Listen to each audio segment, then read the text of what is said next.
¿Cómo serán nuestras ciudades dentro de varias décadas?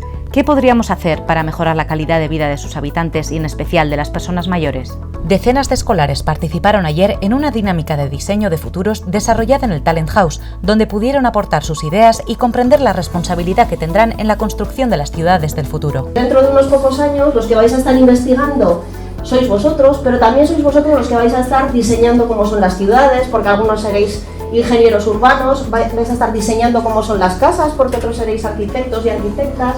La cuarta jornada de la Donostia Weekend acogió además un interesante encuentro sobre la innovación en gastronomía con la participación de expertos y profesionales del sector como Natalie Canas, Rubén Trincado y Benjamín Lana. Los ponentes coincidieron en que el éxito gastronómico va más allá de la calidad del plato o de la creatividad de los chefs. Es necesario trabajar en áreas como el diseño de los espacios y el storytelling. Innovación, pero fuera de los pucheros. Ya no vale solo comer bien. Yo creo que buscamos una experiencia cuando vamos a un restaurante y yo creo que aquí los locales tienen que ser más simpáticos, más novedosos.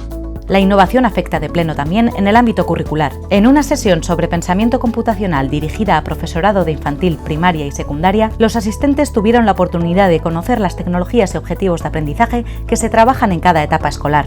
Otro ámbito en el que han irrumpido con fuerza las nuevas tecnologías y la innovación es el deporte. Los agentes y entidades de este sector se ven obligados a actualizar su oferta de servicios e instalaciones, así como su forma de comunicación con el cliente, entre otros muchos retos que se analizaron en el encuentro celebrado en el Hotel La Sala Plaza. El fútbol fue concretamente el deporte protagonista de la jornada, en un acto organizado con la colaboración de la Cátedra de Ciencia de la UPV y DIPC. Aprovechando la gran afición que despierta, Aitor Vergara, doctor en física, y Adriano Odriozola, doctor en genética y cofundador de KDNA Genomics, ofrecieron una interesante charla en la que aplicaron el conocimiento de las leyes físicas y genéticas al fútbol.